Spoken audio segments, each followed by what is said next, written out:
Yes, everyone, good morning. Welcome back to Forever United TV. Monday morning, the 28th of July, a few days away from entering the last month of the transfer window. What's going on with Manchester United? It seems like it's decision week for Sir Jim Ratcliffe and his board of directors. Calls needed in the cases of Antony and Benjamin Sesco, both linked together like we covered over the weekend. A bid apparently in from El Nazar for Antony. We're going to discuss that and where we're actually at with that this morning as well. What Sir Jim Ratcliffe and co have to do and what they're willing to take for Antony to get things moving. A decision is expected this week on Benjamin Sesco, whether or not we are in or not. Could it actually be made in the fact that Manchester United are looking at another striker? We're going to bring you them reports from Italy on Kolo Muani and them talks again of what's going on there. Juventus thought to be right in and nearly at completion with PSG for that deal, but could United come in? United also looking to hijack another move for a Brentford player or future Brentford player as well. The futures of Obi have been talked about as well. What about Luke Shaw? That hitting the headlines again in the Sunday papers. We didn't touch on it yesterday. We'll just go over everything and sort of analyse the whole weekend and where we're at as well, but bring you up to date with the news that has happened overnight as well. I think the biggest news obviously is around the Sesco and what Romano said, but updates from every single German outlet on Benjamin Sesco came in last night, and we're going to go through them first of all this morning and where United are actually at, because we did a show yesterday about Benjamin Sesco, late afternoon yesterday, around about 5 o'clock.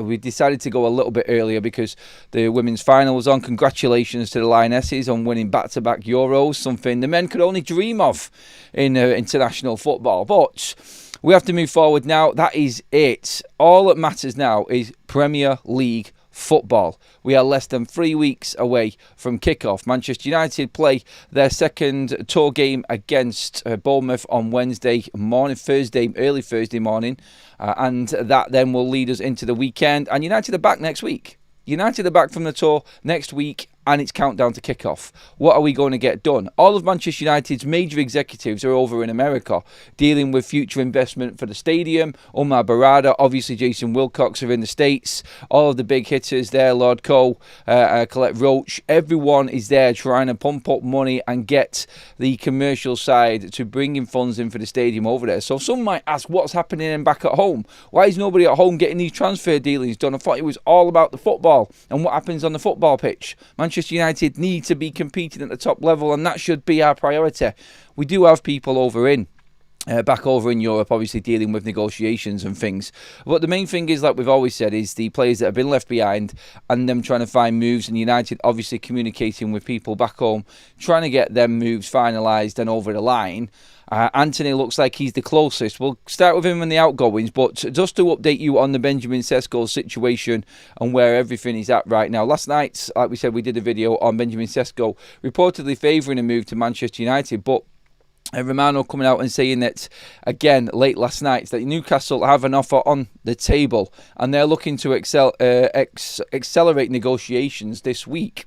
It has been accepted, it looks like, at Newcastle, that Alexander Isak is out of the door. Now, they are putting every single ounce of their energies and resources into trying to get some well-known and big striker in, and they are putting Sesco at the forefront of their project. So Romano was talking about the project and what Newcastle are trying to offer, and they are trying to sell Benjamin Sesco, the heart of this project. He is going to be at the forefront and the future of this football club. They're trying to sell. They need to do something. If this Newcastle ownership on board are going to lose Isak to one of their rivals in Liverpool, then they're going to have to go great guns to convince the fan base that this is going to be a future still for Newcastle United. They are still going to be able to compete, because when you lose a player like this, you have to come back with something.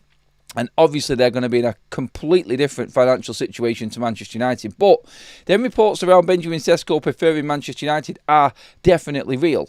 There's stories going around that Newcastle have been following Sesco since 2022. Look, at the end of the day, every single football club knows about every single player. So when you hear a story like this, and you could add this to Manchester United scouting Sesco for 3 years, like I've said, the only difference here is that we've got Vival, who brought Sesco onto the scene. So you can look at them sort of reports and scouting reports on Sesco and say that Manchester United have somebody actually on the inside, and I think they're a bit more detailed than what Newcastle's looking at Benjamin Sesco is. So don't believe in all of that crap and what's been said. Arsenal know about Sesco. So does every other Premier League club right now. They'd have been scouting Sesco. So scouting him for a certain amount of time and them stories behind the scenes. We know of these players. Look, we scouted Richard Rios for so long. He's gone to Benfica.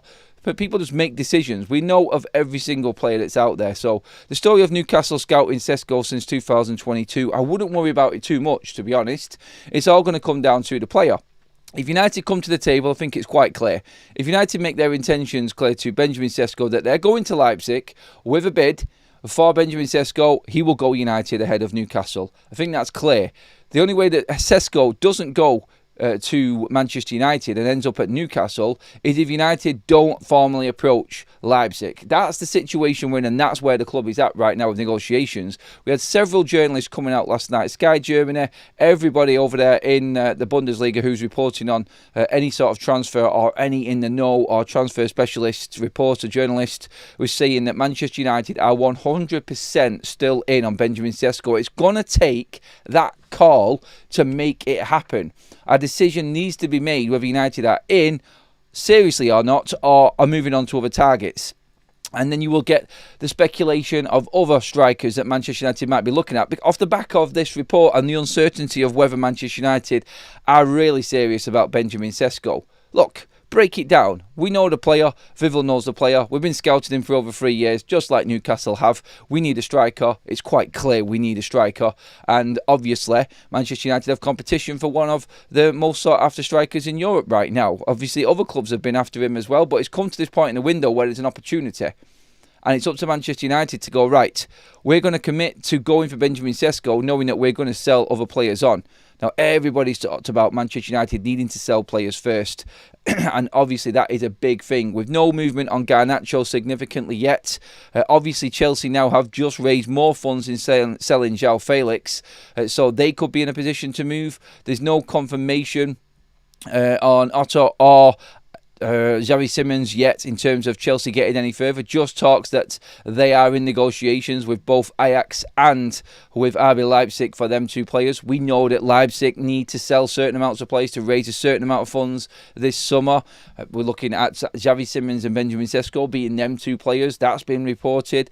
It's all led up to this point where we're at this week now, and I think this week is actually going to be crucial for the future of Benjamin Sesco, like Romano said, and Manchester United. Like, we're looking at it here that if we don't get Benjamin Sesco then, and I still don't think we're going to get Ollie Watkins, although I would prefer Watkins, like I've said all along, to Benjamin Sesco, I think it's crucial because this would mean, officially this week, if Benjamin Sesco does end up going to Newcastle, that Manchester United will be looking at lesser striker targets. Now, the story of Moani has started to spread again from Corriere dello Sport, and of course we know from everything that we've been talking about this summer so far regarding reports from Italy and potential signings for players that are playing over in Italy for Manchester United have been elaborated and have been, well, not made up. There is significant interest there to make these reports happen, but in terms of the actual headlines and how close certain deals are, we know that we have been blinded a little bit by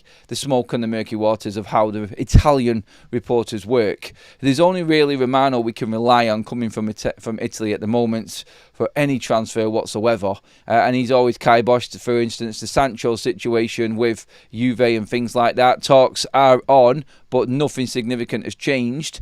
Manchester United, apparently, according to sources this morning again, are interested in Kolo Muani and have entered the race to sign the centre-forward from PSG.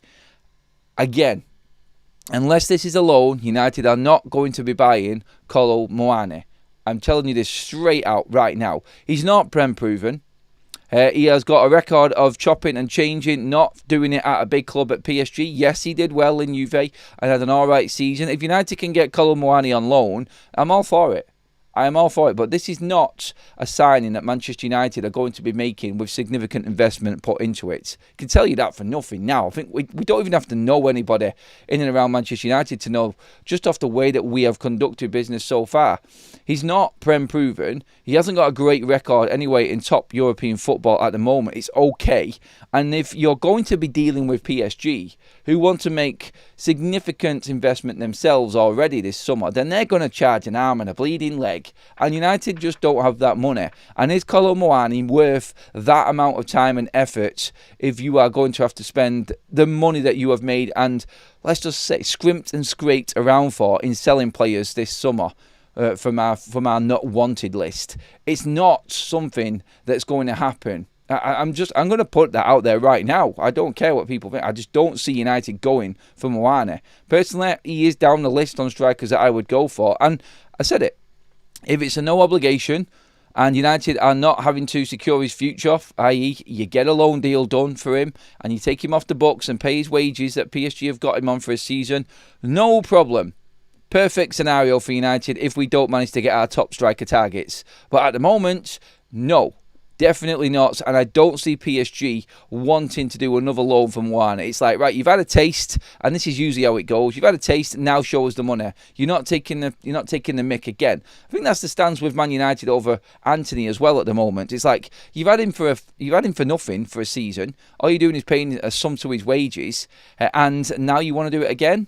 It's not going to happen. So I cannot see in that instance, and using that as an example, PSG letting Manchester United go for Kolo Muani on a loan. I just don't see that happening. It's not in their makeup, and they will want, like we found out last summer when we were dealing with them to get obviously Manuel Ugarte through the door.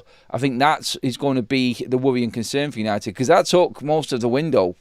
We don't have much time left. And if we're going to go with someone like that, we're going to end up probably paying big bucks, because PSG will want, at this stage of the window, that amount of money. So where it's good, in some deals, going to this stage of the window, entering the last month, to get some offers in, like some clubs thought they would have got more for players and then dropped the price because they haven't been sold. It works the other way as well. If you go in for a player in the last month and don't give the selling club the right amount of time to get a replacement in, then they just out and out say no. United tried it last season with Edison from Atalanta, and the deal could have been done. But Atalanta said no because they didn't have the time to replace Edison. So again, I'm not talking about Edison in particular, just using it as an example. There's nothing any closer with Edison, by the way, or anything like that in the midfield department at the moment that I know of, or what's been written or spoken about. But at Manchester United right now are risking it a little bit in terms of the timeline and what's left. And yeah, deals can still get done. And this is what I mean by Manchester United talking to clubs and getting players to hold on. Are they in a position where they know that the player wants to come, and if they get the figures in place that they need, i.e. they've got someone they know they're going to sell, or there's a deal getting close, then they can maybe just go to that club and say, yes, that's where we need to be, and we can get this deal going.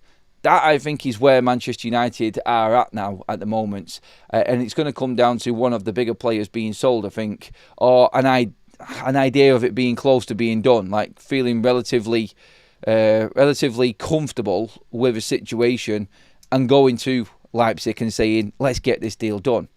So to round it there on that one, you're looking, Benjamin Sesco would prefer Manchester United. We know that United are ready to make a bid if the funds are in place. It is a signing that Ineos would make. The wages are not thought to be an issue at all, as you'd expect with Manchester United for any deal. That's not a problem, particularly with the wages they've just got off the book with Marcus Rashford. And obviously at the end of the season, you're going to be losing Maguire, Casemiro's wages. That's ridiculous amounts of money. We discussed it before. It's over 30 million a year in wages for just them two players. You know that Sancho at the end of the season is going to be off the books as well. So you use Rashford's wages to comfortably get a contract in and make instalment packages for this season. Yes, Rashford's got to come back, but at the end of next season, you know, and you're guaranteed to already have Sancho, Maguire and Casemiro off the books. So you've got room to make something happen here. If you sold Antony, which is where we're moving next, but I want to get the comments on where United are at with Sesco first of all. If you sell Antony, then you are quids in and away you go. It is completely done and dusted at that point for Manchester United in getting Benjamin Sesco if they want that player. And you still got to ask that question. Are Manchester United really interested in Benjamin Sesco? He's on the list, but we haven't moved for him. And we haven't really, well, going off what the reports are, I mean, like I said, something might be going on behind the scenes. We haven't really made a move to stop other clubs coming in and getting ahead of us. At the moment, Newcastle are probably ahead because they're ready to put an offer on the table, according to Romano, But every single journalist, just to round it up and say what I said at the top of the show, has said that Manchester United are still in for Benjamin Sesko, and it's only going to take United confirming and officially going in for him to say, I'm going Manchester and not Newcastle. That's what's being said at the moment, and I think that is now coming down to this week and the big calls that are necessary and needed by Manchester United to move this forward. Let's get into the comments section and let's see what we've got in here. Adubaka Winston Jallo, I think is how you say that. I'm sorry if I pronounced that wrong. Good morning, Adama. Thank you for that. Thanks very kindly for keeping up with the latest Manchester United news. It's my pleasure, mate. I will always keep you up to date with everything that's going on, into the minor, tiny little details of everything going on with any deal. I don't mind. I like to make sure that everybody has their say as well, and we get through as much news as we possibly can in one particular show. There is always this mad clamour on a Monday morning for the news as well. It's like setting up the week. Okay, what's coming this week? What are we going to be talking about throughout the week? And usually the top story on a Monday is what kind of rolls out for the rest of the week. It's just the way that the transfer window goes. It's weird. So everyone's in, right, what is our topic this week and what are we going to be talking about?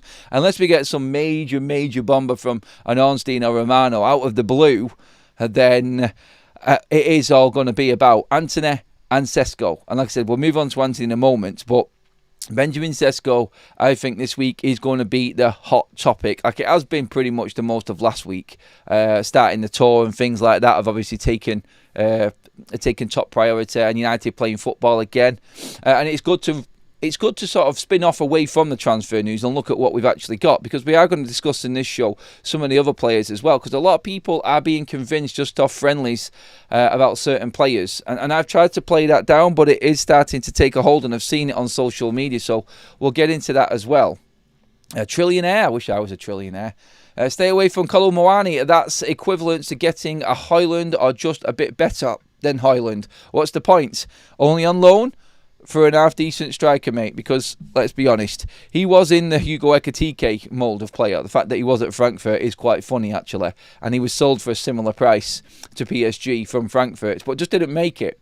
Didn't make it in his first season. Will Ekitike make it at Liverpool? We will wait to see, but there was quality there.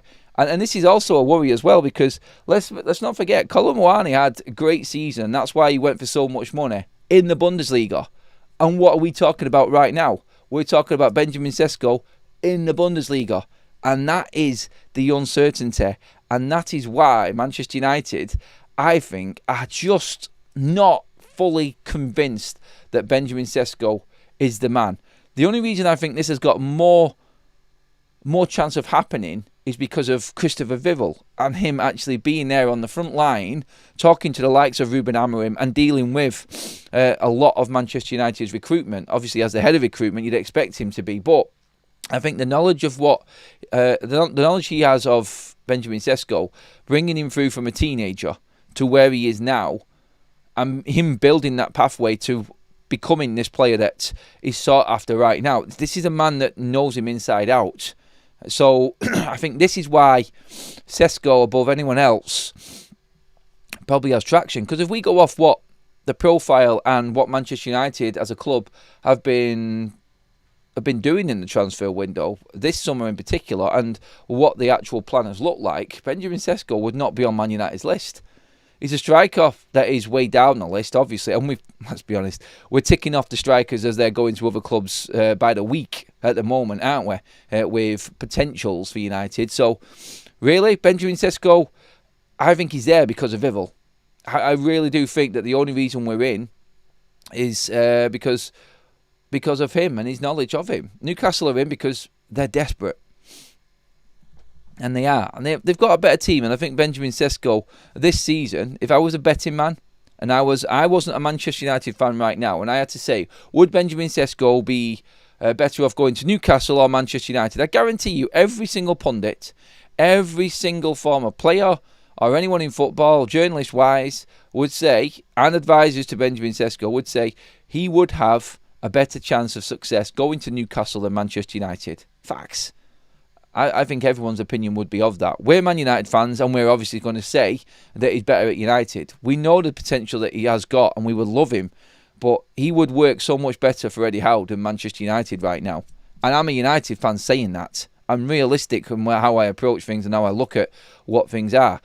Isco out straight in there into a fully moulded and team that knows exactly what they're doing, compared to United, who are still learning Amarim's ways, and I've got loads of other players coming in who are also going to be in the same boat as Benjamin Sesko at the moment. Yes, Prem-proven players, which is why United have gone for Prem-proven players, to give them a better chance of getting what we need out of what Ruben wants. But Sesko would definitely suit a Newcastle side more than Man United. And I'm just being honest with that there. I do think that that's how everyone else would be looking at this deal right now. 20 million up front for Cunha, 20 million up front for Mbeumo, 40 million spent. Loads of money left. Oh, I don't think so, because let's not forget, we're still paying over 20 million for Sancho, over 20 million for Antony, over 20 million for Rasmus Højlund. We've still got all of these deals. It's again, that transfer money that Manchester United have got, and people say we can spend this amount of money. We've only spent this much money this season. It all goes into the already massive pot of finances and funds that are being paid to other clubs for the players that we've got right now. Every player we bought under Ten Hag is still being paid for, apart from the likes of Christian Eriksen. Every single player has still got a wage or has still got transfer fees that we need to pay. That's just the way that transfers work. I think obviously Mazraoui probably not. Malacia we definitely know doesn't. But it's still, until we move some players off the books, and we are getting there. Like Rashford's wages is massive. Obviously we've made money from sell-on fees. I think United has put in everything together, and I've said this before, just to see what money we've got, and then bang, decision I think will be made. We're going all in on this striker, and it will be full efforts on getting that certain player in, whoever it is. It's funny how to talk, like since I started talking about that news on Emi Martinez, and apparently Sir Jim Radcliffe telling Ruben Amorim we're not going to sanction a deal for a 31-year-old goalkeeper who's going to be on near 200 grand a week wages. We can't fit that into our budget. I started talking then, and I used that as an example as to why United would not buy Ollie Watkins. I'm not saying it's because of our video, but why has the Ollie Watkins talk just died off over the last 3 days? Nothing at all. And it's all on Benjamin Sesko.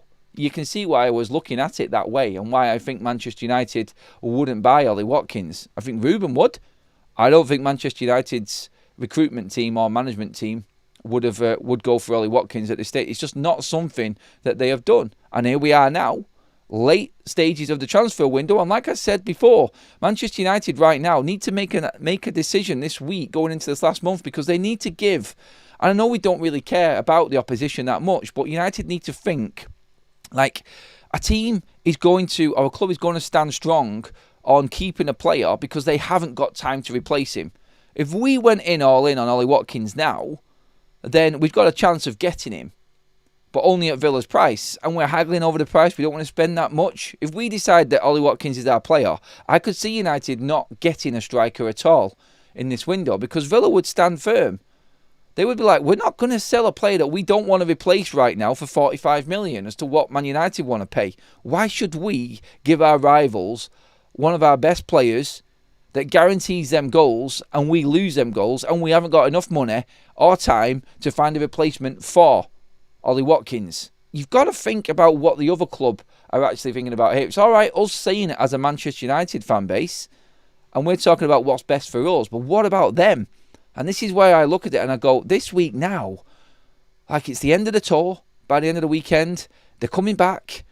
They're then on countdown 2 weeks this weekend till the start of the Premier League season. That's where we're at. This week is massive because clubs want players in. They need at least to have the majority of their transfers done what they think big business-wise before the season starts. And then you get all of the carnage in the last 3 weeks of the window. Sorry, the last 2 weeks of the window after the season has started. It goes absolutely crazy. And you get all sorts of deals popping up from all over the place. But at the moment, Manchester United are about to lose another striker that is on their list in Benjamin Sesko to Newcastle, unless we make a decision this week, which takes us into Antony, which is our next topic and what I want to talk about next. And I will keep the comments coming in as well on this. I know I've not spoken to many people in the chats yet, I'm just going to get through some super chats first of all now before we move on to Antony.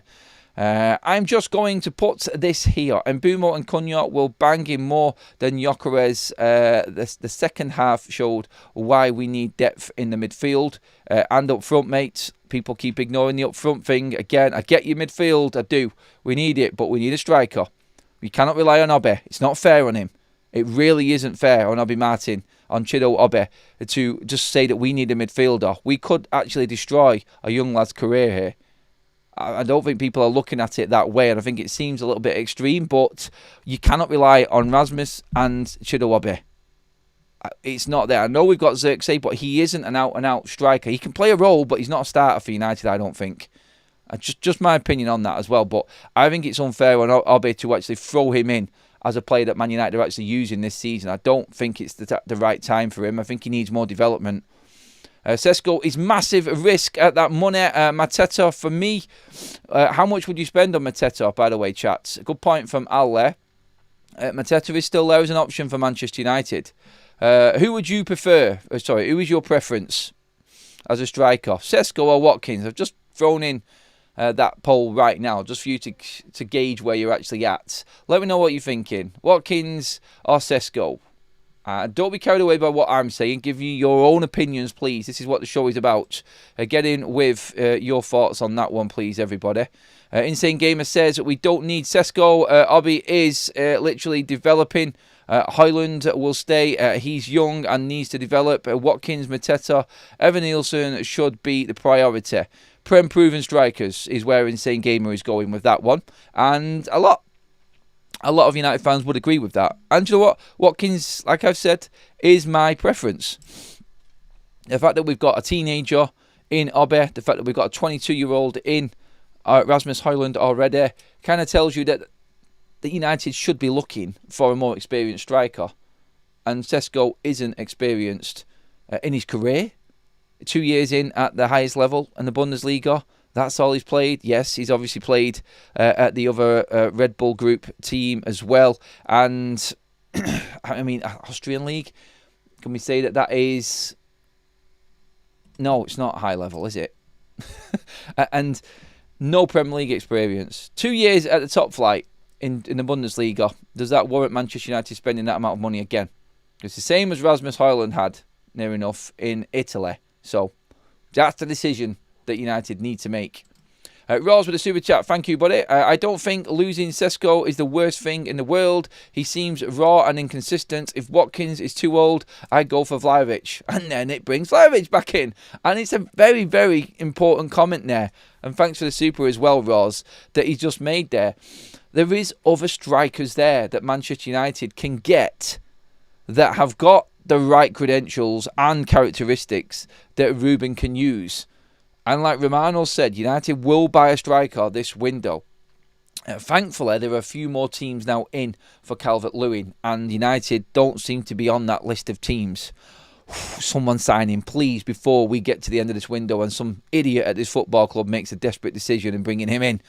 I hope that isn't the case. God, I don't want to be doing videos if Calvert-Lewin is signed. I could already picture the live chat going off its absolute rocker if we signed Calvert-Lewin. Oh, my word. No, definitely not. How did we get to 28 minutes in the video? My God, that's going quick. Please give the video a like, everybody. Give it a thumbs up if you're enjoying the content. As always, keeping you fully up to date with United news. Hit that subscribe button as well. We are, 63 subscribers away from hitting the 93k mark, which is massive. Thank you so much, everybody. Keep them coming in. Let's get into the chat again. Watkins is the one.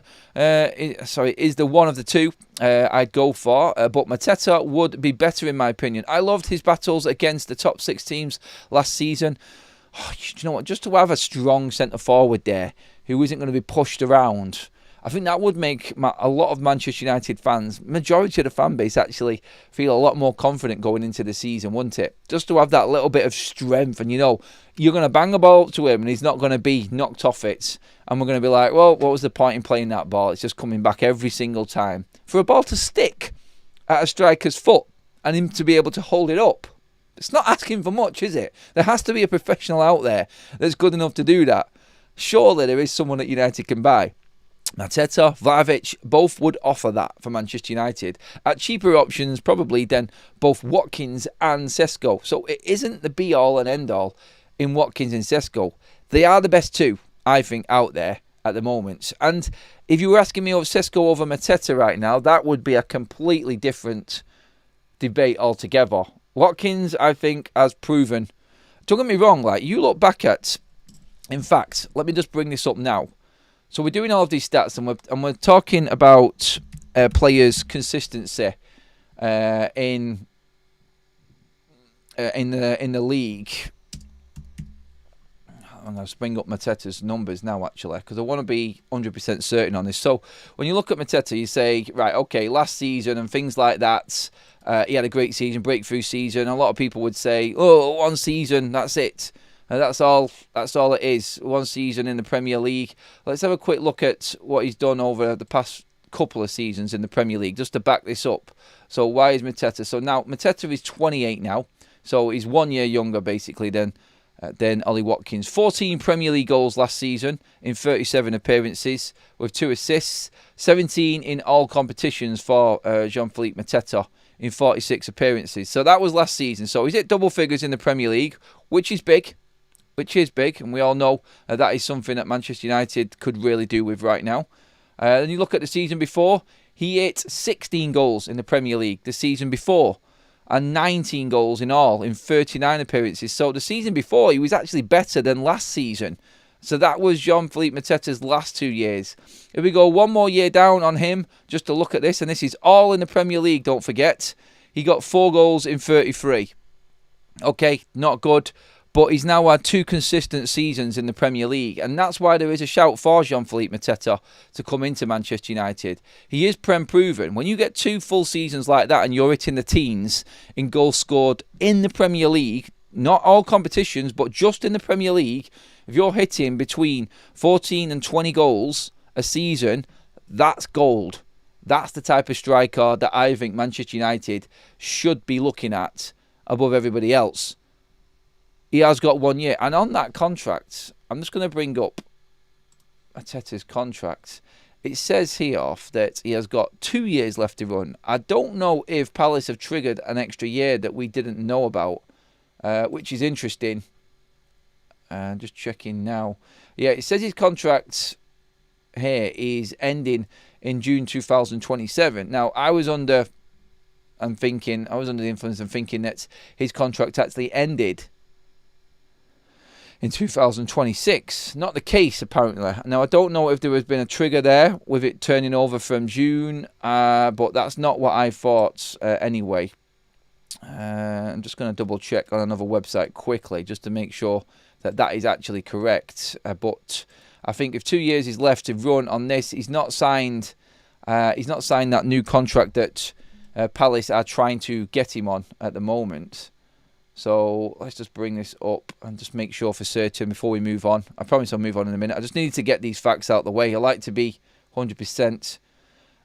2000. So I know on another website, and this is verified. So the other one was wrong, it would seem, because this one apparently is verified now. It is June 2026. So he's got 1 year left on his deal. His wages are incredibly low. He's on 50 grand a week base. So he's on 2.6 million a year right now, Mateta. You could easily say to him, we'll double your wages. There's 100 grand a week. Maybe even goes to 120. 70 grand more than what you're on right now. Come and play for Man United. Be the spearhead of our attack and be the player that takes or as part of the project which is taking Manchester United forward again.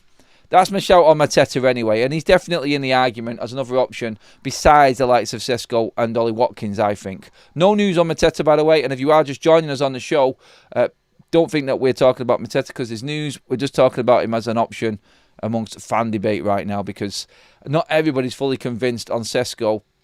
And obviously Watkins is going to cost us a fortune. Mateta, 50 million minimum, I think. And that you might be able to squeeze something on Mateta because he's got 1 year left. And that might be worth pushing on. But he has kind of committed to Palace. But then again, they were all thinking that they were going to be in the Europa League. And now they're not. So that's interesting. Strikers peak at 29. Mateta and Watkins are the smart options, and the EPL proven debate is over. We just need to cash. Maybe a loan for Watkins.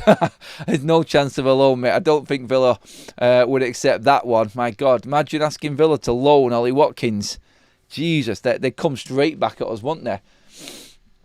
All right, moving on. Antony and what is actually happening with him right now. Obviously, yesterday we heard the news regarding the El Nazar approach for Antony. He is big, and the decision this week on Antony, I think, is needed for the likes of Benjamin Sesco, if indeed we are going for Benjamin Sesco. And that's, again, that's like what we've just been talking about. Are United fully in on Benjamin Sesco? Because if you are, you need to sell Antony this week or make a decision on Antony this week, because I think that Newcastle are going to be in on Benjamin Sesco at least by the end of this week. And when we talked about the Monday and the topic of what is going to happen this week, Monday usually brings us the news, which we're going to be talking about forever and a day throughout the rest of the week. Sesco is right up there, and I think that's the Alexander Isak news and what's happening with Newcastle apparently Liverpool preparing a bid.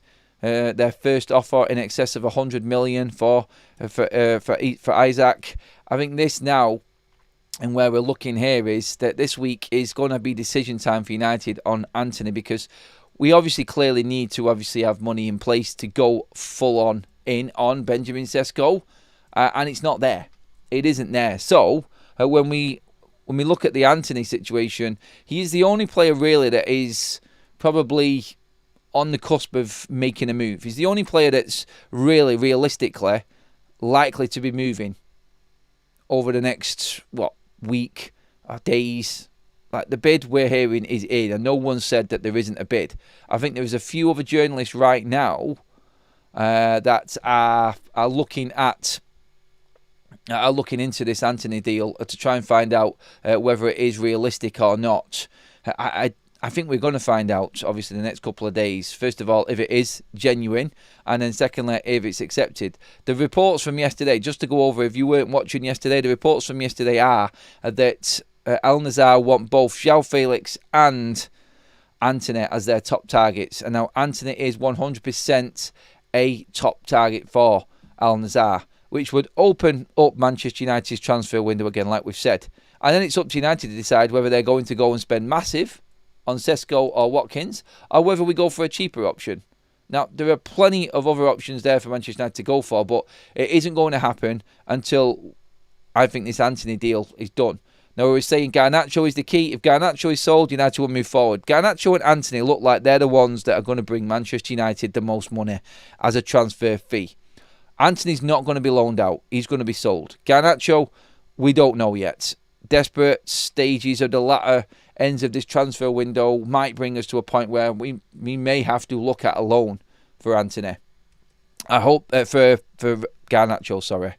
I hope that's not the case. By the way, what's with Garnacho changing his name on Instagram to Alex? It's now Alex Garnacho. I don't know. I don't know, to be honest. I've just seen it on social media before, and I was like, what? Alex Garnacho. Is he hoping that we forget that? We hoping forget that Alejandro was that player, that petulant nature at Manchester United, and we take him back as a new player or something.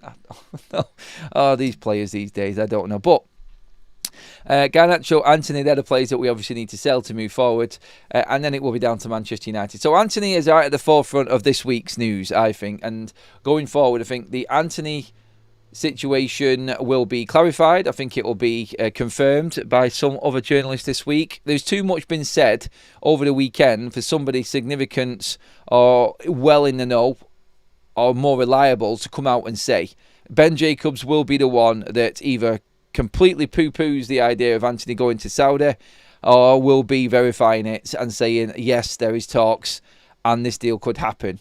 And it could go either way. It could go either way, but it is going to be absolutely pivotal to what is going to be a crucial week. And the only reason I'm saying it is this week is because we know that Newcastle are going to buy Benjamin Sesco. Romano's confirmed it. So we need to know something this week. If United are in or out for Sesco. And this is what I think will happen. If Sesco goes to Newcastle, I don't think we'll get Watkins. I don't think Villa will sell him.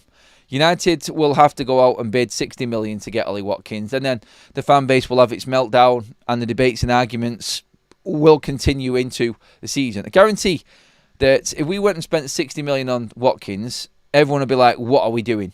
Why are we spending this much money on a 29-year-old striker? 3 weeks into the season, and Ollie Watkins has bagged 4 or 5 goals, no one will be even thinking about the price tag of Ollie Watkins. That's just how it's going to go. And if you get one season out of him and he gets us back in the Champions League, then you're really not bothered about that transfer fee for Ollie Watkins. It's whether or not we sustain Champions League football. That's the big thing. But back in the day when we bought Casemiro for a stupid amount of money and we got into the Champions League, the money in the Champions League then was nowhere near as significant as it is now. And people need to remember that as well. Getting into that Champions League now brings you almost twice as much as what it was about 3 or 4 years ago if you do well. You've got 2 more gate receipts guaranteed. 2 more chances to get competition money in the way that the league phase has gone. And I think I worked it out. The season just gone's Champions League money, if you got to, say, the final and what you would earn 2 seasons ago, last season, if you got to about the round of 16 into the quarterfinals, that was the same amount of Champions League money as winning it the previous season. That's how significant the investment is that's gone into the Champions League now. And, of course, it is an avenue to get into the Club World Cup, which brings you masses and masses of riches, which is why Chelsea can do whatever they want this transfer window. And don't be surprised if Chelsea... I mean, I said it before, I don't think Chelsea will come in for Garnacho. I wouldn't be surprised if they did, because obviously no Sancho, no Felix, no Mudryk, no Madueke. Yes, they've obviously bought players in there looking at Simmons, but they could still go for Garnacho. They've just got rid of 4 wide attacking forwards out of their side, and they could come back in for Garnacho. I don't know. But again, just going back, and I went off on a tangent a little bit there. Just going back to where Manchester United are at this week, it is going to come down to players being sold, and if they want to go for Watkins, they're going to have to spend 60 million. I don't think they're going to do it. I just don't think Ineos have got it in them. I was talking then before in the sense that the fans would be debating what United should and shouldn't do with the striker. My own opinion on this is I'm thinking of what Ineos will do at the moment, and I could still see someone like Vlahovic coming into Manchester United. I could. At the end of it all, we could end up with him. No Sesco, no Watkins, no Prem-proven striker. That could happen. It really could. Evan Nielsen and that story that came about the other day, that's an interesting one for United. He would be a player I think United would go for, but the lad, he's got 4 more years left on his contract, and he's going to be, Bournemouth are going to be asking upwards of 60 million for him. And again, United probably, would they spend that amount of money? I don't think they would. As if says, Adam, Dusan Vlahovic was even worse last season. People say injury. He still played a good number of games and scored a lot of goals. Our best option is Watkins / Sesco. Sesco is risky. Crystal Palace aren't selling Mateta. Well, look, if he doesn't sign the contract, mate, they may be forced to sell him. That's the deal with him. The only beauty with Mateta is that he's on 1 year left.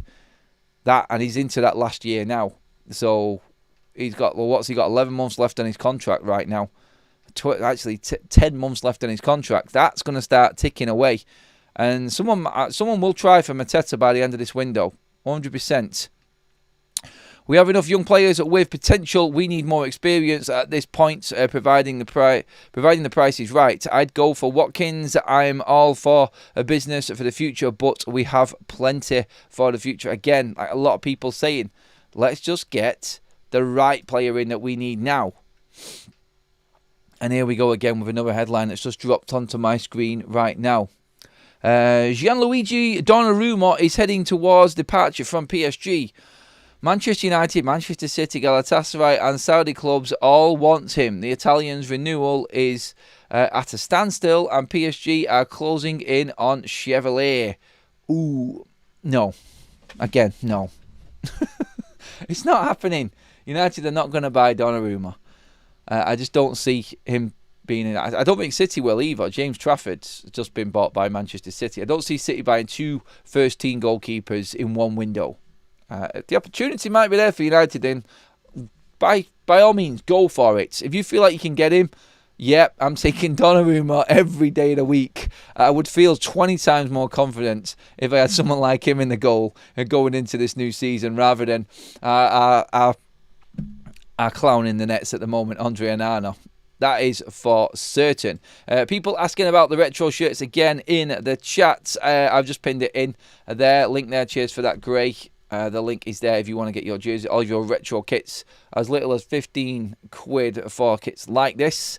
Go check it out. The link is there in the live chat, everybody, and in the description if you're watching later on as well and you're playing catch up. Get involved there. Almost at 500 live likes again, everybody. Amazing job. Keep the likes coming in the video. Hit the subscribe button. We're down to now just 50 odd away from that magic next 1,000 mark, which is 93k. Keep them coming. Vlahovic is a Serbian striker with strength, flair and pace. He hasn't got pace. Charles, what are you smoking? Oh, I think Cole there has just replied to Charles. Yeah, Vlahovic doesn't have pace. I'm going to tell you that right now. He isn't that type of striker. He has power and he has a good, I think, presence in the box. He's a very good striker. He's not of the next level type of striker that we're talking about here. I don't think anybody would put Vlahovic up there alongside Watkins, Mateta, Sesko right now.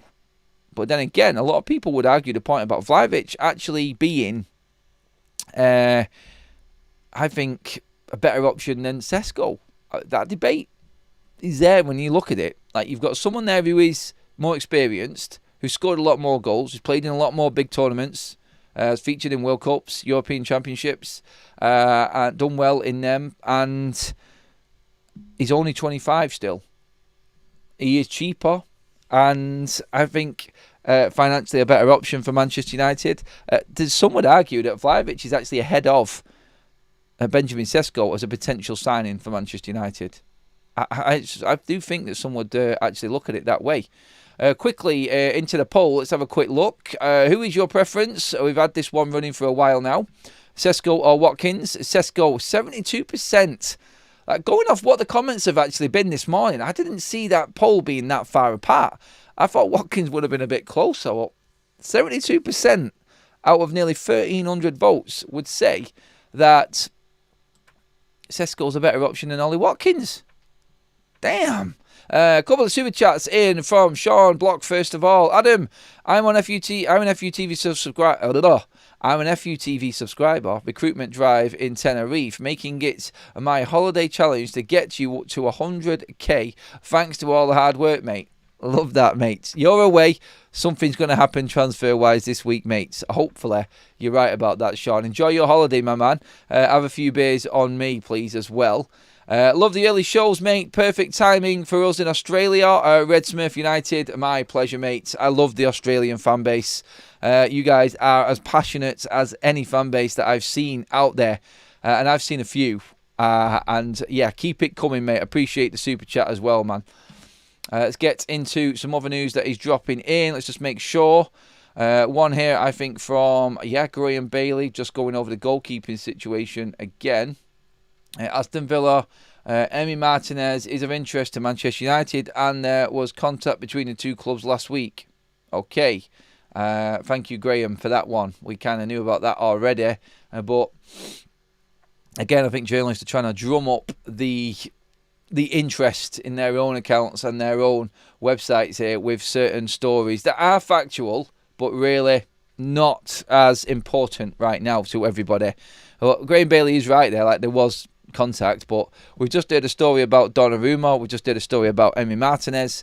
We're one show into the week, early morning already, so we're not at 9 o'clock on a Monday morning, and we've already heard of 2 goalkeeper stories live out there right now, all over social media and on the websites and on the internet. That's Man United's week ahead. Trust me, it's going to be another crazy one, isn't it?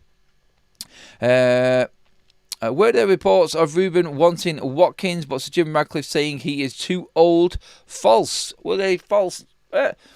I've not heard of them. I just think that, and I said, and I made the story the other day, Ruben telling Sir Jim Radcliffe telling Ruben Amorim that United would not go for a player like Emi Martinez at his age with the price that Villa want and the wages that he wants is not something the club is going to sanction. Not at all. The only way that Martinez would end up at Man United is in some form of swap with Garnacho. But that then takes away a lot of Manchester United's funds that we would make from Garnacho to go on another forward, which we probably need more. And United, all the while, are still looking at Sene Lammens from Antwerp, and that deal is just cooking in the background, waiting for all of this, a big circus of the bigger name goalkeepers, which I don't think are going to happen now, to go away, and then bang, in comes Sene Lammens. You don't have to deal with the palaver of Andre Ananov or anything, and trying to get rid of him. He will be gone next summer. Oh, by the way, Larry Whitwell came out with a story last night talking about Andre Onana hoping to be fit and available for the start of the season against Arsenal. I know, I don't get it. I'm never going to get it. It's like the need and the rush and the hope that Andre Onana's fit for the Arsenal game. I'm like, why is no one at Man United actually watching what we're watching when it comes to this goalkeeper? Like, what the hell is going on? It baffles me.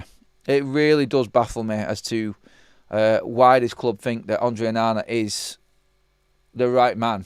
I don't get it. I never will. And until he's gone, I won't be happy with him being at the club playing any part at all. I just don't think he's ever going to get any better. I mean, you look at his age. Like, he's not going to turn into a different goalkeeper all of a sudden. He is what he is. And United have to make a decision on this. And a goalkeeper will definitely come in this summer. I think it will be Lammens. I do believe that is the play that Manchester United are going to go for because it's more affordable and it gives us more money to play around with in other areas of the pitch. Someone did ask me before what I think of Baleba at Brighton as well in the chat. I don't want to forget about the midfield. I don't. I think it's important that we remember the midfield. But, yeah, would I give up on looking at forwards and goalkeepers to bring Baleba in from Brighton? Well, that would be an absolutely ridiculously good signing for Manchester United. To bring in him, that would be the perfect midfielder for us. It would. Can't see it happening, but yeah, I would consider actually not bringing anyone else in if we got someone like him in and then trying to make do elsewhere. That would be a brilliant signing for United, but I don't see it happening at all. I just don't think Brighton are up for giving up Baleba yet, and I don't think United have got the money for him. We have passed over 500 likes, everybody, which is absolutely brilliant. Thank you again. We are closing in on the subscribers as well to the 93,000. So thank you again. Great effort today, everybody. I am going to wrap things up there, though. So quickly, all I want to say again is thank you to the mods in the chat. Thank you, everybody who has been part of the show in all the comments and everything. The links in the description are there for everybody to check out all of the other content and everything. Our other channel, Football Talks, is there. Please do subscribe to that channel as well. Make sure that you do check out the latest offers this week, heading into the games this week for Match Bingo, our match day sponsors. Big things coming up this season with them. You can see the QR code on your screen there. If you scan that QR code now, that'll take you straight through to the downloading app section. Download the app, deposit £5. You have to be 18 and above and a UK resident. Sorry about that if you are from overseas. But as soon as you download the app, deposit £5, you'll get another £10 on top. Put in the promo code FUTV in capital letters and you will be gifted and boosted by 200% on your account also. Dead easy game to play. Brilliant, a little bit of fun while watching the game, like playing bingo with match events, corners, goals, refereeing decisions, everything. Get 5 in a row and you get the win like you would in the bingo hall. Another line extra, another 25 quid, and then upwards if you get all 15 match events in one game, upwards of 200 to 300 quid a win, and it's only £2 a game. Give it a go, have a laugh. You are missing out. It does actually, if you are missing out if you haven't downloaded it already. It is actually a really fun game to play. And like I said, only £2 a game. Spend to your means, obviously. Gamble aware. Make sure that you only... and there is a cap, actually, on how much you can actually buy on it. So the game does have that built in as well. So you won't spend too much. But we have had loads of people win on it already on Forever United TV. It is just another bit of... it's just a bit of fun on the side of watching a match. And sometimes you need it in some of these boring games, don't you? But thanks again to them. And of course, all of your match jerseys and everything. I'll drop the match bingo link in the live chat for everybody as well. So you've got that there. Now, but that's it for today. Thank you, everyone. Brilliant. The poll with Sesco leading the way is the way we're finishing there as well. Sesco over Watkins, according to this morning's show. Thanks, everybody. Mods, again, fantastic job, everyone, for your inputs in the show. Super chatters, thank you very much. Give the video a like on the way out, everybody. I will see you all later. Make sure you hit the subscribe button to be fully notified of all the United news. I'll have you covered here on Forever United TV.